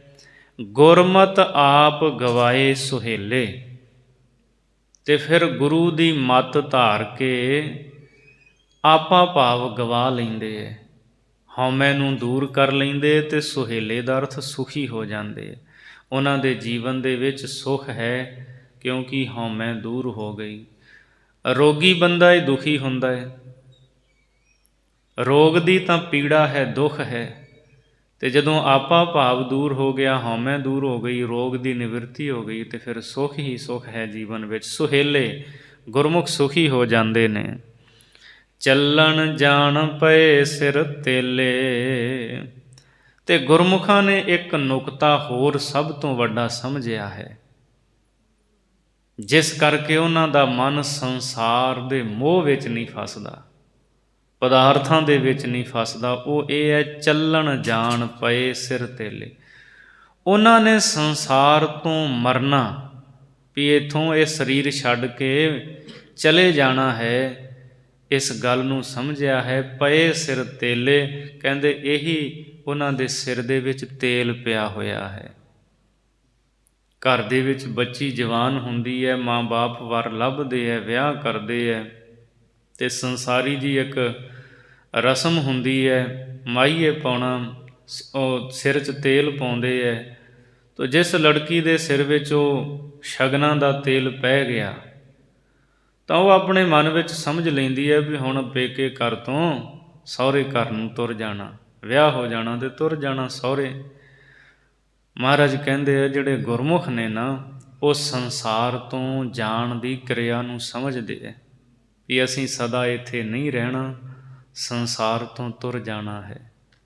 ਅਸੀਂ ਬੜੀ ਵਾਰਾਂ ਸਾਹਿਬ ਦਾ ਰੋਜ਼ ਨਿਤਨੇਮ ਵਿੱਚ ਸ਼ਾਮ ਨੂੰ ਕੀਰਤਨ ਸੋਹਿਲਾ ਬਾਣੀ ਦਾ ਇਹ ਬਚਨ ਪੜ੍ਹਦੇ ਹਾਂ। ਸੰਬਤ ਸਾਹਾ ਲਿਖਿਆ ਮਿਲ ਕਰ ਪਾਵੋ ਤੇਲ, ਦੇਹੋ ਸੱਜਣ ਅਸੀਸੜੀਆਂ ਜਿਉ ਹੋਵੈ ਸਾਹਿਬ ਸਿਉ ਮੇਲ। ਵੀ ਤੁਸੀਂ ਮੈਨੂੰ ਅਸੀਸਾਂ ਦੇਵੋ, ਮੈਨੂੰ ਮੇਰਾ ਮਾਲਕ ਪਰਮਾਤਮਾ ਉਹਦੇ ਚਰਨਾਂ ਦੇ ਵਿੱਚ ਮਿਲਾਪ ਹੋ ਜਾਏ। ਸੋ ਮਹਾਰਾਜ ਕਹਿੰਦੇ ਵੇਖੋ ਜੋ ਜਾਣਾ ਹੈ ਨਾ ਇੱਥੋਂ ਉਹ ਗੁਰਮੁਖਾਂ ਨੇ ਸਮਝਿਆ ਹੈ। ਭਾਈ ਮਰਦਾਨੇ ਨੂੰ ਜਦੋਂ ਮਹਾਰਾਜ ਨੇ ਸਿਆਲਕੋਟ ਕਿਹਾ ਸੀ ਨਾ ਸੱਚ ਤੇ ਝੂਠ ਲੈ ਕੇ ਆ, ਕਈ ਦੁਕਾਨਾਂ 'ਤੇ ਫਿਰਿਆ ਭਾਈ ਮਰਦਾਨਾ, ਤੇ ਲੋਕ ਅੱਗੋਂ ਕਈ ਹੱਸ ਦਿੰਦੇ, ਕਈਆਂ ਨੂੰ ਸਮਝ ਹੀ ਨਾ ਲੱਗਦੀ ਵੀ ਇਹ ਸੌਦਾ ਕਿਹੋ ਜਿਹਾ ਅਵੱਲਾ ਜਿਹਾ ਮੰਗਦਾ ਹੈ, ਕੋਈ ਸੁਣਿਆ ਹੀ ਨਹੀਂ। ਤੇ ਅਖੀਰ ਫਿਰ ਇੱਕ ਦੁਕਾਨ ਤੇ ਗਿਆ ਹੈ, ਸੱਚ ਤੇ ਝੂਠ ਚਾਹੀਦਾ ਹੈ। ਉਹਨੇ ਇੱਕ ਕਾਗਜ਼ ਦੇ ਉੱਤੇ ਲਿਖ ਦਿੱਤਾ, ਮਰਨਾ ਸੱਚ ਤੇ ਜਿਉਣਾ ਝੂਠ। ਭਾਈ ਮਰਦਾਨਾ ਲੈ ਕੇ ਆਇਆ ਤੇ ਕਾਗਜ਼ ਦਿੱਤਾ ਸਤਿਗੁਰੂ ਨੂੰ। ਮਹਾਰਾਜ ਨੇ ਵੇਖਿਆ, ਮਹਾਰਾਜ ਕਹਿੰਦੇ, ਮਰਦਾਨਿਆ, ਸੌਦਾ ਤਾਂ ਤੂੰ ਬਹੁਤ ਖਰਾ ਲੈ ਕੇ ਆਇਆ ਹੈ, ਤੇ ਹਕੀਕਤ ਇਹ ਹੈ ਜਿਉਣਾ ਝੂਠ ਹੈ ਤੇ ਮਰਨਾ ਸੱਚ ਹੈ। ਹਰ ਬੰਦਾ ਜਿਹੜਾ ਦੁਨੀਆ ਵਿੱਚ ਆਇਆ, ਉਹਦੀ ਜਦੋਂ ਉਮਰ ਪੂਰੀ ਹੋਵੇਗੀ, ਉਹਨੇ ਸੰਸਾਰ ਨੂੰ ਛੱਡ ਕੇ ਚਲੇ ਜਾਣਾ ਹੈ। ਅਨੰਤ ਕਾਲ ਤੋਂ ਇਹ ਦੁਨੀਆ ਚੱਲਦੀ ਹੈ। ਆਗੈ ਦੇਖੋਂ ਡੋ ਜਲੈ, ਪਾਛੈ ਹਰਿਓ ਅੰਗੂਰ। ਕਾਲ ਦੀ ਅਗਨੀ ਦੇ ਵਿੱਚ ਲੋਕ ਭਸਮ ਹੋ ਰਹੇ ਨੇ, ਤੇ ਪਿੱਛੇ ਫਿਰ ਹੋਰ ਅੰਕੁਰ ਫੁੱਟ ਰਿਹਾ ਹੈ, ਨਵੀਂ ਪਨੀਰੀ, ਨਵਾਂ ਜਨਮ ਹੋ ਰਿਹਾ ਹੈ। ਜਨਮ ਤੇ ਮੌਤ ਇਹ ਦੋਵੇਂ ਸੰਸਾਰ ਵਿੱਚ ਇਕੱਠੇ ਚੱਲਦੇ ਨੇ। ਸੰਜੋਗ ਤੇ ਵਿਜੋਗ। ਸੰਜੋਗ ਕਰਮ ਉਦੈ ਹੁੰਦਾ ਹੈ, ਮਿਲਾਪ ਹੁੰਦਾ ਹੈ। ਵਿਜੋਗ ਕਰਮ ਉਦੈ ਹੁੰਦਾ ਹੈ ਤਾਂ ਵਿਛੋੜਾ ਹੋ ਜਾਂਦਾ ਹੈ।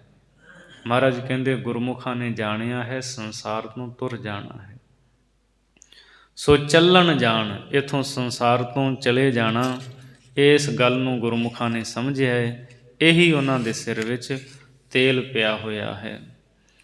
ਹੁਣ ਅਗਲੀ ਪੌੜੀ ਵਿੱਚ, 7ਵੀਂ ਪੌੜੀ ਵਿੱਚ ਭਾਈ ਗੁਰਦਾਸ ਜੀ ਸਾਨੂੰ ਸਮਝਾਉਂਦੇ ਹੈ, ਗੁਰੂ ਦੇ ਸ਼ਬਦ ਤੋਂ ਬਿਨਾਂ ਬਾਕੀ ਜਿੰਨੇ ਵੀ ਕਰਮ ਨੇ ਉਹ ਫੋਕਟ ਕਰਮ ਹਨ। ਫੋਕਟ ਕਰਮਾਂ ਦੇ ਨਾਲ ਕਦੇ ਵੀ ਬੰਦਾ ਬੰਧਨਾਂ ਤੋਂ ਮੁਕਤ ਨਹੀਂ ਹੋ ਸਕਦਾ, ਤੇ ਫੋਕਟ ਕਰਮ ਮਾਲਕ ਦੇ ਘਰ ਦੇ ਵਿੱਚ ਉਸ ਨੂੰ ਥਾਂ ਨਹੀਂ ਬਖਸ਼ ਸਕਦੇ। ਉਹ ਬੰਦਾ ਭਟਕਣਾ ਵਿੱਚ ਪਿਆ ਰਹੇਗਾ। ਹੁਣ ਉਹਨਾਂ ਦਾ ਭਾਈ ਸਾਹਿਬ ਜੀ ਜ਼ਿਕਰ ਕਰ ਰਹੇ ਨੇ, ਜਤ ਸਤ ਸੰਜਮ ਹੋਮ ਜਗ, ਜਪ ਤਪ ਦਾਨ ਪੁੰਨ ਬਹੁ ਤੇਰੇ। ਇੱਥੇ ਲੋਕ ਜਪ ਤਪ ਸੰਜਮ ਹੋਮ ਯੱਗ ਕਰਨ ਵਾਲੇ ਬਹੁਤ ਨੇ। ਕੋਈ ਜਤ ਰੱਖਦਾ, ਕੋਈ ਸਤ ਰੱਖਦਾ ਹੈ, ਪਰ ਸ਼ਬਦ ਦੇ ਨਾਲ ਨਹੀਂ ਜੁੜਦੇ, ਨਾਮ ਨਹੀਂ ਜਪਦੇ। ਇਸ ਲਈ ਉਹ ਜਿਹੜੇ ਕਰਮ ਨੇ, ਫਿਰ ਉਹਨਾਂ ਕਰਮਾਂ ਦਾ ਕੋਈ ਮੁੱਲ ਨਹੀਂ ਪੈਂਦਾ ਮਾਲਕ ਦੇ ਘਰ ਦੇ ਵਿੱਚ। ਕੁਝ ਇਹੋ ਜਿਹੇ ਵੀ ਗਿਣਨਗੇ, ਉਹ ਆਪਾਂ ਵੀ ਕਰਦੇ ਹਾਂ, ਫਿਰ ਮਨ ਵਿੱਚ ਖਿਆਲ ਆਵੇਗਾ ਵੀ ਕੀ ਜੇ ਇਹ ਅਸੀਂ ਕਰਦੇ ਹਾਂ, ਇਹਨਾਂ ਦਾ ਲਾਭ ਨਹੀਂ। ਜਿਹੜੇ ਗੁਰਮਤਿ ਅਨੁਸਾਰ ਕਰਨ ਵਾਲੇ ਨੇ, ਲਾਭ ਉਦੋਂ ਹੈ ਜਦੋਂ ਅਸੀਂ ਇੱਕ ਪਰਮਾਤਮਾ ਦੇ ਚਰਨਾਂ ਨਾਲ ਜੁੜਾਂਗੇ। ਏਕਾ ਹੈ ਨਾ, ਏਕੇ ਦੇ ਅੱਗੇ ਜੀਰੋ ਲੱਗ ਗਿਆ, ਉਹ ਕਰਮ ਜੀਰੋ ਹੈ। ਤੇ ਜੇ ਇੱਕ ਰੱਬ ਨਾਲ ਜੁੜ ਗਏ ਤੇ 10 ਬਣ ਗਏ, ਤੇ ਜੇ ਇੱਕ ਦੇ ਨਾਲ ਜੁੜੇ ਨਹੀਂ, ਉਹਦੀ ਕੋਈ ਵੈਲਿਊ ਨਹੀਂ, ਕੋਈ ਮੁੱਲ ਨਹੀਂ। ਸੋ ਜਤ ਸਤ ਸੰਜਮ ਹੋਮ ਜਗ, ਜਪ ਤਪ ਦਾਨ ਪੁੰਨ ਬਹੁ ਤੇਰੇ। ਭਾਈ ਸਾਹਿਬ ਜੀ ਕਹਿੰਦੇ, ਇਹ ਜੋ ਜਤ ਸਤ ਸੰਜਮ ਇੰਦਰੀਆਂ ਦਾ ਜਿਹੜਾ ਦਮਨ ਕਰਨਾ ਹੈ, ਇਸੇ ਤਰ੍ਹਾਂ ਹੋਮ ਹਵਨ ਇਤਿਆਦਿਕ ਤੇ ਯੱਗ ਕਰਨੇ, ਜਪ ਮੰਤਰਾਂ ਦਾ ਜਪ, ਤਪ ਜਿਹੜਾ ਤਾਮਸੀ ਤਪ ਕਰਨਾ, ਕੋਈ ਪੁੱਠਾ ਲਮਕ ਕੇ, ਕੋਈ ਪਾਣੀ 'ਚ ਖੜ ਕੇ ਕਰ ਰਿਹਾ ਹੈ, ਦਾਨ ਤੇ ਪੁੰਨ, ਇਹ ਅਨੇਕਾਂ ਹੀ ਕਰਮ ਨੇ, ਬਹੁਤ ਨੇ ਸੰਸਾਰ ਦੇ ਵਿੱਚ। ਰਿੱਧ ਸਿੱਧ ਨਿੱਧ ਪਾਖੰਡ ਬਹੁ, ਤੰਤਰ ਮੰਤਰ ਨਾਟਕ ਅਗਲੇਰੇ। ਰਿੱਧੀਆਂ ਸਿੱਧੀਆਂ ਨਿੱਧੀਆਂ ਬਹੁਤ ਤਰ੍ਹਾਂ ਦੇ ਪਖੰਡ ਨੇ। ਕੋਈ ਰਿੱਧੀਆਂ ਵਿੱਚ ਲੱਗਿਆ, ਕੋਈ ਸਿੱਧੀਆਂ ਵਿੱਚ, ਕੋਈ ਨਿੱਧੀਆਂ ਦੇ ਵਿੱਚ ਲੱਗਿਆ ਹੋਇਆ ਹੈ, ਤੇ ਕਈ ਤਰ੍ਹਾਂ ਦੇ ਪਖੰਡ ਕਰਦੇ ਹੈ। ਤੰਤਰ ਮੰਤਰ ਨਾਟਕ ਅਗਲੇਰੇ, ਕੋਈ ਤੰਤਰ ਤਵੀਤ ਧਾਗਿਆਂ ਦੇ ਵਿੱਚ, ਇਹਨਾਂ 'ਚ ਹੀ ਭਰੋਸਾ ਕਰਕੇ ਬੈਠਾ ਹੋਇਆ ਹੈ, ਤੇ ਕੋਈ ਮੰਤਰਾਂ ਦਾ ਜਪ ਕਰ ਰਿਹਾ ਹੈ, ਮੰਤਰ ਸਿੱਧੀ ਕਰ ਰਿਹਾ ਹੈ।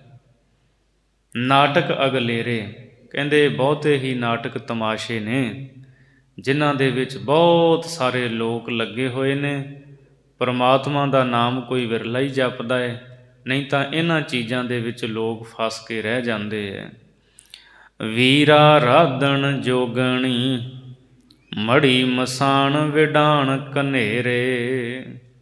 ਜਿਹੜੇ 52 ਵੀਰ ਨੇ, ਕੋਈ ਉਹਨਾਂ ਦੀ ਅਰਾਧਨਾ ਵਿੱਚ ਲੱਗਾ ਹੋਇਆ ਹੈ, ਅਤੇ ਇਸੇ ਤਰ੍ਹਾਂ ਜੋਗਣੀ, ਕਈ ਜੋਗਣੀਆਂ ਨੂੰ ਵਸ ਵਿੱਚ ਕਰਨ ਵਿੱਚ ਲੱਗੇ ਹੋਏ ਨੇ।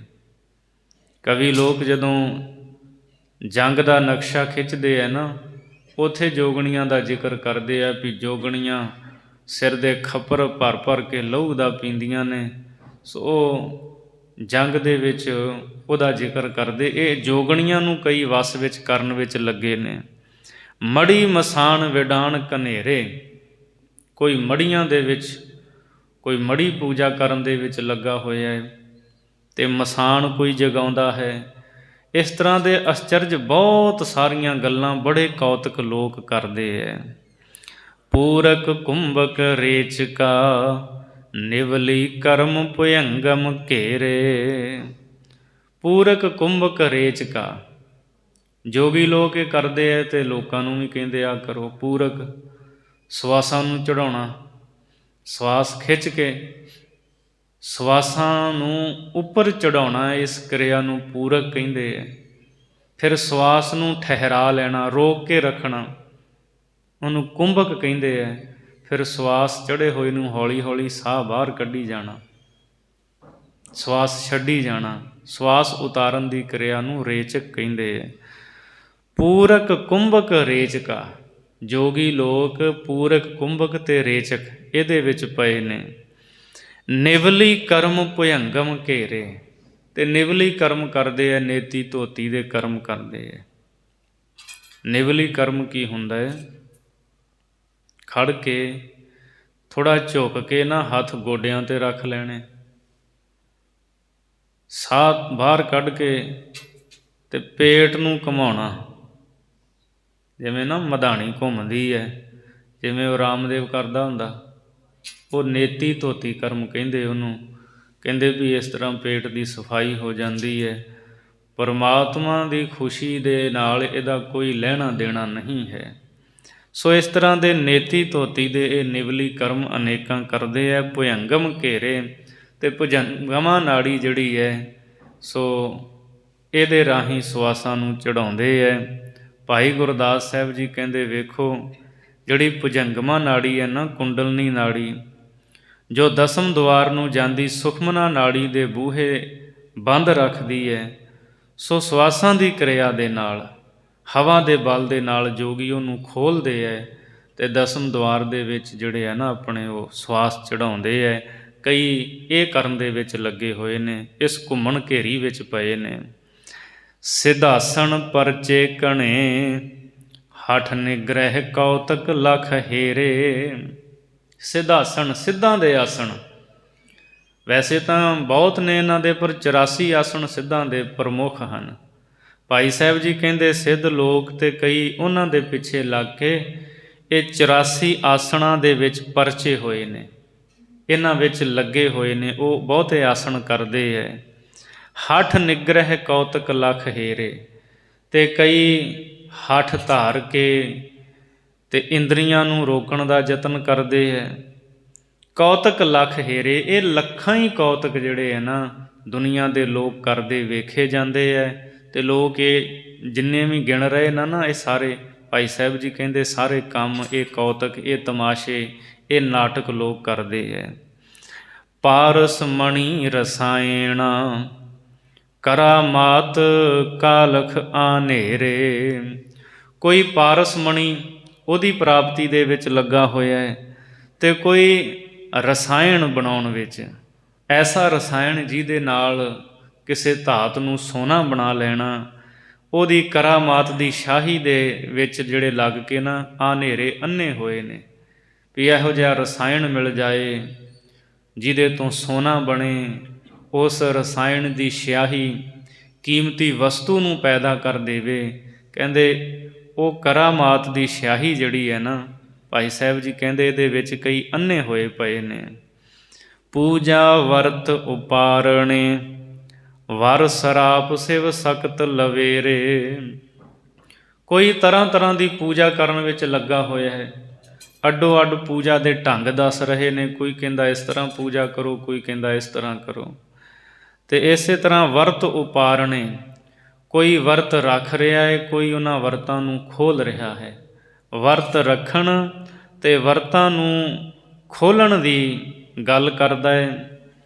ਵਰ ਸਰਾਪ ਸਿਵ ਸਖਤ ਲਵੇਰੇ, ਵਰ ਤੇ ਸਰਾਪ ਦੀ ਸਿੱਧੀ ਲਈ ਕਈ ਯਤਨ ਕਰਦੇ ਨੇ ਵੀ ਇਹੋ ਜਿਹੀ ਸਿੱਧੀ ਮਿਲ ਜਾਏ, ਅਸੀਂ ਕਿਸੇ ਨੂੰ ਵਰ ਦਈਏ ਉਹ ਸਫਲਾ ਹੋ ਜਾਏ, ਕਿਸੇ ਨੂੰ ਸਰਾਪ ਦਈਏ ਉਹ ਸਫਲਾ ਹੋ ਜਾਏ, ਵੀ ਜੋ ਅਸੀਂ ਮੂੰਹ ਤੋਂ ਕਹੀਏ ਉਹ ਬਚਨ ਪੂਰਾ ਹੋ ਜਾਏ। ਤੋ ਵਰ ਤੇ ਸਰਾਪ ਇਹਦੀ ਸਿੱਧੀ ਵਾਸਤੇ ਕਈ ਯਤਨ ਕਰਦੇ ਨੇ। ਸਿਵ ਸਖਤ ਲਵੇਰੇ, ਸ਼ਿਵ ਤੇ ਸ਼ਕਤੀ ਪਾਰਬਤੀ ਇਹਦੀ ਪੂਜਾ ਬਹੁਤ ਹੀ ਚਾਹਨਾ ਦੇ ਨਾਲ ਕਰਦੇ ਹੈ। ਜਾਂ ਇਉਂ ਕਹਿ ਲਓ, ਵਰ ਤੇ ਸਰਾਪ ਦੀ ਸਫਲਤਾ ਦੇ ਵਾਸਤੇ ਸ਼ਿਵ ਜੀ ਤੇ ਪਾਰਬਤੀ ਦੀ ਅਰਾਧਨਾ ਦੇ ਵਿੱਚ ਕਈ ਲੱਗੇ ਹੋਏ ਹੈ। ਸਾਧ ਸੰਗਤ ਗੁਰ ਸ਼ਬਦ ਵੇਣ, ਥਾਉ ਨ ਪਾਇਨ ਭਲੇ ਭਲੇਰੇ। ਹੁਣ ਭਾਈ ਗੁਰਦਾਸ ਸਾਹਿਬ ਦੇ ਇਸ ਸਿਧਾਂਤ ਨੂੰ ਸਮਝਿਓ। ਸਾਰੀ ਪੌੜੀ ਦੇ ਵਿੱਚ ਫੋਕਟ ਕਰਮਾਂ ਦਾ ਜ਼ਿਕਰ ਕੀਤਾ ਵੀ ਜਿਹੜੇ ਸੰਸਾਰ ਦੇ ਲੋਕ ਨੇ ਇਹਨਾਂ ਫੋਕਟ ਕਰਮਾਂ ਵਿੱਚ ਲੱਗੇ ਨੇ। ਸਿੱਖ ਨੇ ਕੀ ਕਰਨਾ ਹੈ? ਸਾਧ ਸੰਗਤ ਵਿੱਚ ਗੁਰੂ ਦੇ ਸ਼ਬਦ ਨਾਲ ਜੁੜਨਾ ਹੈ। ਭਾਈ ਸਾਹਿਬ ਜੀ ਕਹਿੰਦੇ ਸਾਧ ਸੰਗਤ ਵਿੱਚ ਗੁਰੂ ਦੇ ਸ਼ਬਦ ਤੋਂ ਬਿਨਾਂ ਭਾਵੇਂ ਕੋਈ ਬੰਦਾ ਆਪਣੇ ਆਪ ਨੂੰ ਕਿੰਨਾ ਵੀ ਭਲਾ ਕਹਾਉਂਦਾ ਹੋਵੇ, ਉਹ ਕਦੇ ਵੀ ਮਾਲਕ ਦੀ ਦਰਗਾਹ ਦੇ ਵਿੱਚ ਥਾਂ ਨਹੀਂ ਪਾ ਸਕਦਾ। ਭਾਵੇਂ ਉਹਨੇ ਸਿੱਧੀ ਕੀਤੀ ਹੋਵੇ ਵਰ ਸਰਾਪ ਦੀ, ਜਿਹਨੂੰ ਵਰ ਦੇਵੇ, ਜਿਸ ਚੀਜ਼ ਦਾ ਵਰ ਦੇਵੇ ਉਹ ਮਿਲ ਜਾਏ, ਜਿਹਨੂੰ ਸਰਾਪ ਦੇਵੇ ਉਹ ਬੰਦਾ ਖਤਮ ਹੋ ਜਾਏ, ਭਸਮ ਹੋ ਜਾਏ। ਭਾਵੇਂ ਜਿੱਡਾ ਵੱਡਾ ਮਰਜ਼ੀ ਹੋਵੇ, ਦੁਨੀਆ ਨੂੰ ਦਿਖਾਉਣ ਵਾਸਤੇ ਭਲੇ ਕੰਮ ਵੀ ਕਰਦਾ ਹੋਵੇ, ਆਪਣੇ ਆਪ ਨੂੰ ਭਲਾ ਕਹਾਉਂਦਾ ਵੀ ਹੋਵੇ, ਲੋਕ ਕਹਿਣ ਵੀ ਫਲਾਣਾ ਬੰਦਾ ਬੜਾ ਭਲਾ ਹੈ। ਭਾਈ ਸਾਹਿਬ ਜੀ ਕਹਿੰਦੇ ਗੁਰੂ ਸ਼ਬਦ ਤੋਂ ਬਿਨਾਂ ਕਦੇ ਵੀ ਉਹਨੂੰ ਮਾਲਕ ਦੇ ਘਰ ਦੇ ਵਿੱਚ ਥਾਂ ਨਹੀਂ ਮਿਲਦੀ। ਸ਼ਬਦ ਤੋਂ ਬਿਨਾਂ ਇਹ ਜਿੰਨੇ ਵੀ ਉਤਲੇ ਕਰਮ ਨੇ, ਇਹ ਮਾਲਕ ਪਰਮਾਤਮਾ ਉਹਨਾਂ 'ਤੇ ਖੁਸ਼ ਨਹੀਂ ਹੁੰਦਾ। ਜਿਹੜੇ ਲੋਕ ਇਹ ਕਰਦੇ ਹੈ, ਭਾਵੇਂ ਉਹ ਮੜੀਆਂ ਮਸਾਣੀਆਂ ਦੀ ਪੂਜਾ ਹੋਵੇ, ਰਿੱਧੀਆਂ ਸਿੱਧੀਆਂ ਤੰਤਰਾਂ ਮੰਤਰਾਂ ਵਿੱਚ ਪਏ ਨੇ, ਔਰ ਇਸੇ ਤਰ੍ਹਾਂ ਯੱਗ ਇਤਿਆਦਿਕ ਵਿੱਚ ਪਏ ਨੇ, ਆਸਣ ਕਰਦੇ ਨੇ ਵੱਖੋ ਵੱਖਰੇ, ਰਸਾਇਣਾਂ ਉਹਨਾਂ ਦੀ ਸਿਆਹੀ ਨੂੰ ਚਾਹੁੰਦੇ ਹੈ ਵੀ ਕੋਈ ਇਹੋ ਜਿਹੀ ਕਰਾਮਾਤ ਵਰਤ ਜਾਏ, ਚੰਗਾ ਧਨ ਮਿਲ ਜਾਏ। ਜੋ ਇਹਨਾਂ ਫੋਕਟ ਕਰਮਾਂ ਵਿੱਚ ਪਏ ਨੇ, ਸ਼ਬਦ ਤੋਂ ਬਿਨਾਂ ਕਦੇ ਉਹਨਾਂ ਬੰਦਿਆਂ ਦਾ ਪਾਰ ਉਤਾਰਾ ਨਹੀਂ ਹੋ ਸਕਦਾ। ਕੂੜ ਇੱਕ ਗੰਢੀ 100 ਫੇਰੇ। ਭਾਈ ਸਾਹਿਬ ਜੀ ਕਹਿੰਦੇ ਇੱਕ ਝੂਠ, ਇੱਕ ਜਿਹੜਾ ਝੂਠ ਹੁੰਦਾ ਨਾ, ਉਸ ਝੂਠ ਨੂੰ ਸੱਚ ਸਾਬਤ ਕਰਨ ਵਾਸਤੇ ਗੰਢੀ 100 ਫੇਰੇ। ਕਹਿੰਦੇ 100 ਗੰਢਾਂ ਬੰਦੇ ਨੂੰ ਹੋਰ ਫੇਰਨੀਆਂ ਪੈਂਦੀਆਂ, ਦੇਣੀਆਂ ਪੈਂਦੀਆਂ ਨੇ। ਇੱਕ ਝੂਠ ਨੂੰ ਸੱਚ ਸਿੱਧ ਕਰਨ ਵਾਸਤੇ ਉਹਨੂੰ 100 ਹੋਰ ਝੂਠ ਬੋਲਣੇ ਪੈਂਦੇ। ਫਿਰ ਕਿਤੇ ਪਰ ਉਹ ਝੂਠ ਹੀ ਰਹਿੰਦਾ ਹੈ। ਇੱਕ ਝੂਠ ਨੂੰ ਸੱਚਾ ਸਿੱਧ ਕਰਨ ਵਾਸਤੇ 100 ਝੂਠ ਹੋਰ ਬੋਲੇ, ਪਰ 100 ਝੂਠ ਬੋਲਣ ਦੇ ਬਾਅਦ ਵੀ ਉਹ ਝੂਠ ਸੱਚ ਨਹੀਂ ਹੁੰਦਾ, ਉਹ ਝੂਠ ਹੀ ਰਹਿੰਦਾ ਹੈ। 100 ਕੀ ਲੱਖਾਂ ਬੋਲ ਲਵੇ, ਝੂਠ ਨੇ ਝੂਠ ਹੀ ਰਹਿਣਾ ਹੈ। ਇਸ ਲਈ ਭਾਈ ਸਾਹਿਬ ਜੀ ਕਹਿੰਦੇ ਤੂੰ ਲੱਖਾਂ ਸੈਂਕੜੇ ਫੋਕਟ ਕਰਮ ਕਰ ਲੈ, ਪਰ ਜੇ ਤੂੰ ਇੱਕ ਪਰਮਾਤਮਾ ਦੇ ਚਰਨਾਂ ਦੇ ਨਾਲ ਨਹੀਂ ਨਾ ਜੁੜਿਆ, ਇੱਕ ਸੱਚ ਦੇ ਨਾਲ ਨਹੀਂ ਜੁੜਿਆ, 100 ਕੀ ਲੱਖਾਂ ਝੂਠ ਬੋਲ, ਲੱਖਾਂ ਫੋਕਟ ਕਰਮ ਕਰ, ਕਦੇ ਵੀ ਤੇਰਾ ਪਾਰ ਉਤਾਰਾ ਨਹੀਂ ਹੋ ਸਕਦਾ। ਸੋ ਇਸ ਪੌੜੀ ਵਿੱਚ ਭਾਈ ਸਾਹਿਬ ਨੇ ਸਾਨੂੰ ਗੁਰੂ ਦੇ ਸ਼ਬਦ ਦੇ ਨਾਲ ਜੁੜਨ ਦੀ ਪ੍ਰੇਰਨਾ ਕੀਤੀ ਹੈ। ਗੁਰਸਿੱਖੋ, ਸ਼ਬਦ ਨਾਲ ਜੁੜੋ ਅਤੇ ਐਵੇਂ ਮੜੀਆਂ ਮਸਾਣੀਆਂ 'ਤੇ ਦੀਵੇ ਨਾ ਜਗਾਉਂਦੇ ਫਿਰੋ, ਧਾਗੇ ਤਵੀਤਾਂ ਵਿੱਚ ਪੈ ਕੇ ਜ਼ਿੰਦਗੀ ਦਾ ਅਮੋਲਕ ਸਮਾਂ ਅਜਾਈਂ ਨਾ ਗਵਾਓ। ਸਿਰਫ ਸ਼ਬਦ ਦੇ ਨਾਲ ਪ੍ਰੀਤ ਕਰੋ ਅਤੇ ਸ਼ਬਦ ਦੇ ਉਪਦੇਸ਼ਾਂ ਮੁਤਾਬਕ ਆਪਣੇ ਜੀਵਨ ਨੂੰ ਜੀਵੋ। ਸਤਿਗੁਰੂ ਮਿਹਰ ਕਰਨ।